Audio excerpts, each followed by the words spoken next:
السلام علیکم ناظرین، میں ہوں منصور علی خان۔ اپنے یوٹیوب چینل کے اوپر آپ کو خوش آمدید کہوں گا۔ سب سے پہلے آپ سے درخواست کے چینل کو سبسکرائب کرنا مت بھولیے گا اور بیل آئیکن ضرور پریس کیجیے گا۔ ناظرین، کل شام سے ایک خبر گردش کر رہی ہے اسلام آباد کے اندر بھی، اور بلکہ پورے پاکستان میں ہی، کیونکہ میڈیا کے اوپر پہلے یہ خبر آ چکی ہے۔ خبر یہ ہے کہ وفاقی کابینہ کے اندر جو ہے وہ تبدیلیاں کی جا رہی ہیں، اور اس سلسلے میں آئندہ آنے والے چند دنوں کے اندر ہی یہ تبدیلیاں ہوں گی۔ اچھا، جو میری اپنے سورسز سے کچھ گفتگو ہوئی ہے وہ میں آپ کو بتا دیتا ہوں کہ یہ تبدیلیاں کیوں ہو رہی ہیں اور آگے آنے والے دنوں میں ایکچولی ہونے کیا جا رہا ہے۔ سب سے امپورٹنٹ بات یہ ہے کہ آپ جانتے ہیں کہ سینٹ کے الیکشنز ہوئے ہیں، اور سینٹ کے الیکشنز میں کئی نئے لوگ جو ہیں وہ سینٹ کے اندر پہنچے ہیں۔ نئے لوگوں سے مراد میری یہ ہے کہ جو پہلی دفعہ سینیٹر منتخب ہوئے ہیں، اس میں سب سے امپورٹنٹ میری کپتان کی کابینہ کے لیے جو سب سے اہم چہرہ ہیں وہ ہیں فیصل واڈا صاحب۔ فیصل واڈا صاحب آپ جانتے ہیں کہ پہلے ایم این اے تھے، لیکن اس کے بعد انہوں نے استعفیٰ دیا، اور استعفیٰ دینے کے بعد وہ سینٹ کے جس دن الیکشنز تھے اسی دن انہوں نے استعفیٰ دیا، اور اس کے بعد اب وہ سینیٹر منتخب ہو گئے۔ اب چونکہ وہ ایم این اے رہے نہیں تو اس وجہ سے انہیں استعفیٰ دینا پڑا اپنی وزارت سے بھی۔ تو دو لوگوں کے بارے میں کہا جا رہا ہے کہ ان کو جو ہے وہ قلمدان ملیں گے۔ ایک اس میں جو نام ہے وہ فیصل واڈا صاحب کا ہے، اور ایک ہیں علی ظفر صاحب۔ علی ظفر صاحب جو ہیں وہ قانونی معاملات کے حوالے سے کافی امپورٹنس رکھتے ہیں، تو قانون کا جو قلمدان ہے کیا وہ ان کو ملے گا یا نہیں ملے گا، یہ چہم گوئیاں اس سلسلے میں ہو رہی ہیں۔ لیکن اطلاعات کے مطابق یہ جو تبدیلیاں ہیں وہ صرف یہاں تک محدود نہیں ہوں گی، یہ صرف دو لوگوں کی تبدیلیاں نہیں ہوں گی، کچھ اور لوگوں کی تبدیلیاں بھی ہوں گی۔ اچھا، اس سلسلے میں ایک اور جو ڈیولپمنٹ ہے وہ میں آپ کو یہ بھی بتا دوں کہ یہ جتنے بھی وزراء ہیں ان کی ایک اسپیشل سیل کے اندر مانیٹرنگ بھی ہو رہی ہے۔ جی ہاں، اور مانیٹرنگ کے اندر جو ہے وہ ہر وزیر کی پرفارمنس کیسی ہے، اور کیا کوئی کرپشن ہو رہی ہے یا نہیں ہو رہی، وہ اپنی منسٹری کو کتنا ٹائم دے رہے ہیں، ان کی جو ہے وہ جو ان کو ٹارگٹس دیے جاتے ہیں وہ اس سلسلے میں وہ پورے کرتے ہیں یا نہیں کرتے، ان سب چیزوں کے اوپر جو ہے ان کی نظر ہے۔ مراد سعید صاحب کی جو پرفارمنس ہے اس سے عمران خان صاحب بڑے خوش ہیں۔ شیخ رشید صاحب جو ہیں ان کی پرفارمنس سے وہ بڑے خوش ہیں۔ وہ اور بات ہے کہ پہلے وہ ریلوے میں تھے، اور ریلوے سے جو ہے وہ اس کے بعد ان کو شفٹ کر دیا گیا داخلہ کے اندر، لیکن ان دونوں لوگوں کی پرفارمنس سے وہ کافی حد تک مطمئن ہے۔ لیکن اس کے ساتھ ساتھ ایک بات ذہن میں رکھیے گا کہ قاف لیگ کے ساتھ بھی جو ہے وہ ایک وزارت کا مسئلہ ابھی پڑا ہوا ہے، کہ قاف لیگ یہ سمجھتی ہے کہ ابھی ان کو ایک وزارت مزید ملنی ہے۔ تو یہ جو تبدیلیاں ہو رہی ہیں اس کی بھی اس کے اندر بھی جو ہے وہ ہو سکتا ہے کہ ان کو بھی اکوموڈیٹ کیا جائے۔ ایک اور جو نام آ رہا ہے وہ یہ ہے کہ اطلاعات کے اندر ہی، وزارت اطلاعات کے اندر بھی تبدیلی ہو سکتی ہے، وزارت ہاؤسنگ میں تبدیلی ہو سکتی ہے، نیشنل فوڈ سیکیورٹی کے اندر بھی تبدیلی ہو سکتی ہے۔ یہ تین محکمے میں نے آپ کو بتا دیے ہیں۔ اس کے ساتھ ساتھ فیصل جاوید خان صاحب جو عمران خان صاحب کے بڑے قریبی ہیں، ان کی بھی جو ہے وہ انٹری ہوگی کابینہ کے اندر، اور ہو سکتا ہے کہ ان کو جو ہے وزیر مملکت کا کوئی عہدہ جو ہے وہ دے دیا جائے۔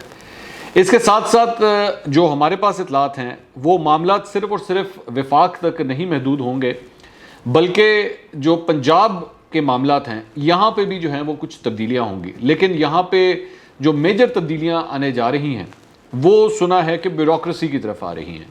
اس کا تعلق جو ہے وہ ایک بڑی امپورٹنٹ میٹنگ ہوئی تھی سینٹ کے انتخابات کے بعد، جس میں عثمان بزدار صاحب کو اسلام آباد بلایا گیا تھا، اور بڑی ایک طویل میٹنگ ہوئی تھی شام کے وقت، اور اس کے اندر عثمان بزدار صاحب کے ساتھ اس وقت ظاہری بات ہے میڈیا کے اندر کافی چہم گوئیاں ہو رہی تھی کہ شاید عثمان بزدار صاحب جو ہیں ان کو فارغ کر دیا جائے، لیکن اس کا سارا نزلہ جو ہے وہ سننے میں آیا ہے کہ اترا ہے بیوروکریسی کے اوپر۔ وفاق کے اندر جو ہے وہ دو اور نام بھی ہے، انوار الحق کاکڑ جو کہ تعلق رکھتے ہیں بلوچستان عوامی پارٹی سے، اور ڈاکٹر زرکا جو پاکستان تحریک انصاف کی لاہور سے ایک بڑی اہم رہنما ہے، اور پنجاب اسمبلی سے ابھی حالیہ دنوں کے اندر وہ الیکٹ ہوئی ہیں بطور سینیٹر۔ ان کا نام بھی جو ہے وہ آ رہا ہے کہ ان کو بھی ہو سکتا ہے کابینہ کے اندر کوئی نہ کوئی پورٹ فولیو دیا جائے۔ اس کے ساتھ ساتھ وفاقی سیکرٹری داخلہ اور اس کے ساتھ ساتھ چیف سیکرٹری پنجاب، یہ 2 پوسٹ ہیں جن کے بارے میں چہم گوئیاں ہو رہی ہیں کہ شاید اس کے اندر بھی جو ہے وہ کسی قسم کی کوئی تبدیلی ہو سکتی ہے.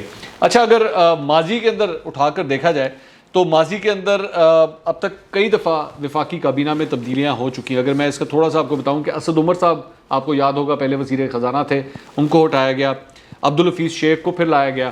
اس کے بعد فواد چودھری وزیر اطلاعات تھے, وہاں سے جب پی ٹی وی کا مسئلہ پڑا اور پی ٹی وی کے جو ایم ڈی ہیں ان کے ساتھ مسئلہ پڑا تو فواد چودھری کی وزارت بھی چینج کر دی گئی تھی اور ان کو جو ہے وہ وزارت سائنس اور ٹیکنالوجی دے دی گئی تھی. اس کے بعد فردوس عاشق اوان کے پاس وزارت یہ موجود تھی اطلاعات و نشریات کی, اس کے بعد ان کو وہاں سے ہٹا دیا گیا تھا اور ہٹا کے کچھ مہینوں کے بعد ان کو پنجاب کے اندر لگا دیا گیا تھا.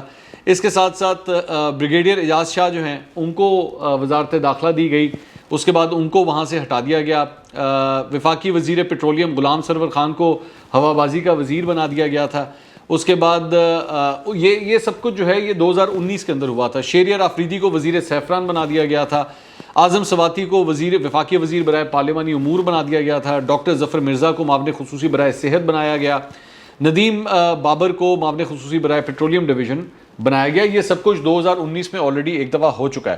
اس کے بعد نومبر 2019 کے اندر ایک دفعہ پھر تبدیلی آتی ہے. اسد عمر کو منصوبہ بندی کا وزیر بنایا جاتا ہے اور خسرو بختیار کو وزیر خوراک بنا دیا جاتا ہے. اس کے بعد 2020 کے اندر پھر تبدیلی آتی ہے اور فخر امام کو وزیر خوراک بنا دیا جاتا ہے. حماد اظہر کو صنعت و پیداوار کا وزیر بنایا جاتا ہے. بابر اوان کو پارلیمانی امور کا وزیر بنایا جاتا ہے. اعظم سواتی انسداد منشیات. امین الحق کو ٹیلی کام کا وزیر بنایا جاتا ہے. خالد مقبول صدیقی کا اس سلسلے میں استعفیٰ منظور کر لیا گیا. خسرو بختیار سے وزارت خوراک کا قلمدان واپس لے کے انہیں اقتصادی امور کا وزیر بنا دیا گیا. اور مزید جو تبدیلیاں ہوئیں پھر 10 اپریل 2020 کو پھر ایک اور تبدیلی ہوئی. شہریار آفریدی کو دوبارہ وزیر مملکت برائے نارکوٹکس کا کنٹرول جو ہے وہ دے دیا گیا. پھر اس کے بعد 27 اپریل کو جو ہے شبلی فراز صاحب کو وفاقی وزیر اطلاعات بنایا گیا اور عاصم سلیم باجوہ کو معاون خصوصی برائے اطلاعات و نشریات تعینات کیا گیا. یہ 2020 میں ہوا تھا. پھر 29 جولائی کو جو ہے وہ ایک اور تبدیلی ہوتی ہے. معاون خصوصی برائے ڈیجیٹل پاکستان جو تھیں وہ تانیہ ادرس, ان کو دوہری شہریت کا مسئلہ آتا ہے اور وہ مستعفی ہوتی ہیں. اور معاون خصوصی برائے صحت ڈاکٹر ظفر مرزا کا بھی مسئلہ آتا ہے اور تنقید کی وجہ سے وہ بھی اپنے عہدے سے استعفیٰ دے دیتے ہیں. 28 ستمبر 2020 کو شہریار آفریدی وزیر مملکت برائے سیفران اور نارکوٹکس کی وزارت سے ان کو ہٹا دیا جاتا ہے. 12 اکتوبر 2020 کو عاصم سلیم باجوہ کا استعفیٰ جو ہے پھر وہ منظور کر لیا جاتا ہے. اس کے بعد دسمبر کے اندر جو ہے وہ دوبارہ تبدیلی آتی ہے اور آپ کو یاد ہوگا شیخ رشید احمد صاحب کو وزارت داخلہ دے دی گئی. اعجاز شاہ صاحب کو وزیر نارکوٹکس بنا دیا گیا. اعظم سواتی صاحب کو وزیر ریلوے بنا دیا گیا. عبدالحفیظ شیخ صاحب کو مشیر سے وزیر خزانہ بنا دیا گیا. تو یہ ساری اب تک تبدیلیاں ہیں اور اس 2.5 برس میں جو مزید جو ان کی کابینہ سے لوگ تبدیل ہوئے, یوسف بیگ مرزا, افتخار دورانی, ندیم افضل چند یہ مستعفی ہوئے اور حماد اظہر, مراد سعید جو ہیں ان کی پروموشن ہوئی تھی وفاقی وزیر کے عہدے کے اوپر. تو اب یہ ساری تبدیلیوں کے بعد جو پچھلے تقریباً 1-1.5 سال کے اندر ہوئی ہیں, اب مزید تبدیلیاں جو ہیں وہ وفاقی کابینہ میں ہونے جا رہی ہیں. اگلے ولاگ میں دوبارہ ملاقات ہوگی. اللہ حافظ.